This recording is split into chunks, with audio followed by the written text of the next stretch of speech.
Hello' বন্ধুসকল, সকলোৰে ভাল নিশ্চয়। আজি দেওবাৰ, ব্ৰেকফাষ্ট কৰি এয়া অলপ আজৰি হৈছোঁ। এতিয়া আকৌ ভাতলৈ যাব হ'লেই। আজিনো চিম্পুলকৈ মই দেওবৰীয়া সাঁজটোত কি বনাওঁ তাকে আপোনালোকক মই দেখুৱাম বুলি ভাবিছোঁ। এতিয়া ব'লক। কিন্তু তাৰ আগতে এটা কথা কওঁ, আপোনালোকে যদি মোৰ ভিডিঅ'বোৰ চাই ভাল পায় তেতিয়াহ'লে লাইক আৰু শ্বেয়াৰ কৰিবলৈ পাহৰি নাযাব। আৰু আপোনালোকে যদি মোৰ চেনেলটো নতুনকৈ চাইছে তেতিয়াহ'লে মোৰ চেনেলটো ছাবস্ক্ৰাইব কৰি দিব বুলি আশা কৰিলোঁ। এতিয়া ব'লক পাকঘৰলৈ যাওঁ। আজি মই ভেদাইলতা আৰু মাছেৰে জোল ৰান্ধিম। এয়া ভেদাইলতা লৈ লৈছোঁ। এইখিনি ধুনীয়াকৈ ধুই কৰি চাফ চিকুণকৈ লৈ লৈছোঁ। এইফালে এয়া আকৌ চাওক, ভেদাইলতাৰ ঠাৰি লৈ লৈছোঁ, কুটি পেলাই ধুই মই লৈ লৈছোঁ। ভেদাইলতাৰ এই ঠাৰিখিনিত বহুত বেছি ঔষধি গুণ আছে।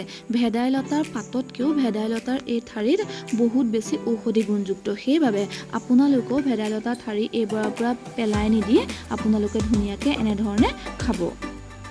সেইফালে চাওক, এয়া মই অকণমান দাইল লৈছোঁ। যিহেতু মই ভেদাইলতাত আলু নিদিওঁ, গতিকে মই অকণমান দাইল দিম আৰু এই ভেদাইলতাখিনি পিহি হোৱালৈকে মই এই দাইলখিনি এটা চিটি মাৰি সিজাই ল'ম। কাৰণ ভেদাইলতাৰ লগত একেলগে যদি আমি দাইল দিওঁ তেতিয়াহ'লে দাইলখিনি নিসিজে। গতিকে মই আগতেই এটা চিটি মাৰি সিজাই ল'ম।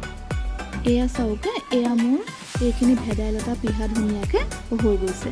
মই সেই ভেদাইলতাখিনি যিখিনি দাইল সিজাই লৈছিলোঁ, সেই সিজোৱা দাইলখিনিত সেই পিহা ভেদাইলতাখিনি দি দিছোঁ। এইফালে আকৌ এয়া চাওক, যিখিনি ভেদাইলতা ঠাৰি আছিলে সেই ঠাৰিখিনিও পিহি লৈছোঁ আৰু এইখিনি মই এতিয়া চেপি পেলাই দি দিম। এইখিনি মই এনেকৈ চেপি লৈছোঁ। ভেদাইলতা ঠাৰিৰ যিখিনি ৰস, সেই ৰসখিনি এতিয়া ধুনীয়াকৈ কুকাৰত দি দিছোঁ। এতিয়া ইয়াতে অকণমান নিমখ দি দিছোঁ। এতিয়া হালধি অকণমানো ইয়াত দি দিছোঁ।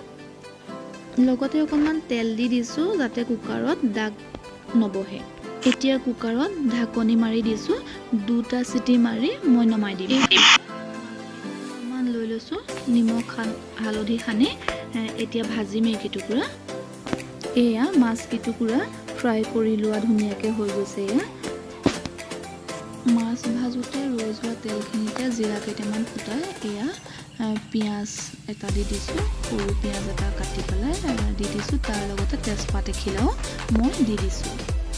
পিঁয়াজখিনি ভাজি হ'লত তাতে নহৰু আৰু আদা খুন্দি পেলাই মই অকণমান এয়া দি ভাজি লৈছোঁ।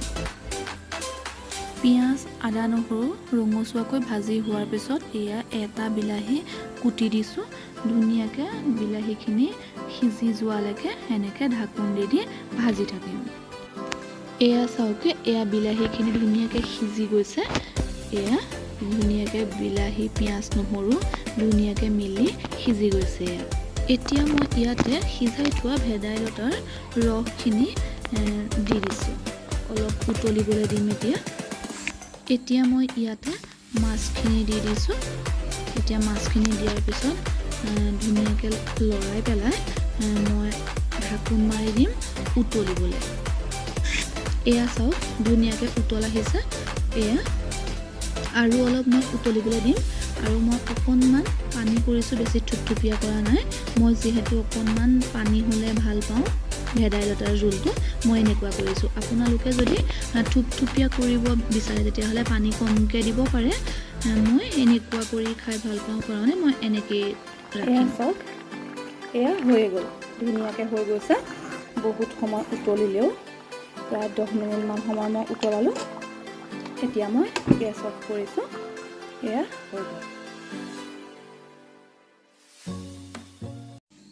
এইফালে আকৌ ৰঙালাও আগ কেইটামান মই বাছি কুটি আলু এটা কুটি পেলাই লৈছোঁ। এয়া মই এতিয়া ভাজিম।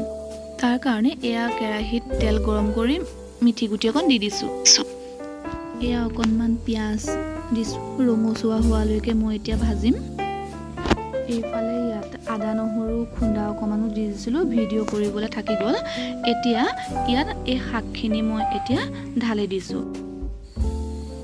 অকণমান হালধি দিছোঁ, 1 চিকুট নিমখ দিছোঁ। এতিয়া লৰাই ঢাকিম অলপ সময়। শাক নিসিজালৈকে অলপকৈ লৰাই থাকিম। ৰঙালাও আগৰ ভাজি ধুনীয়াকৈ হৈ গ'লে চাওক এয়া হৈ গৈছে আমি খাবলৈ লৈছোঁ এয়া চাওকচোন মই কি বনালোঁ আজি ভেদাইলতা আৰু মাছৰ আঞ্জা এয়া তাৰপিছত আপোনালোকক মই দেখুৱাইছিলোঁ ৰঙালাও আগৰ ভাজি এয়া কচু শাকৰ ভাজি এয়া চালাড তাৰপৰা এয়া আকৌ অকণমান মই বেঙেনা পুৰি পেলাই পিটিকি পেলাই সানি আনিছোঁ পিঁয়াজ আদা দি পেলাই সানি আনিছোঁ আৰু বনৌষধিযুক্ত এবিধ চাটনি মই কেতিয়াবা আপোনালোকক কেনেকৈনো মই বনাইছোঁ মই দেখুৱাম বাৰু আপোনালোকে ভিডিঅ'টো শেষলৈকে চোৱাৰ বাবে বহুত ধন্যবাদ।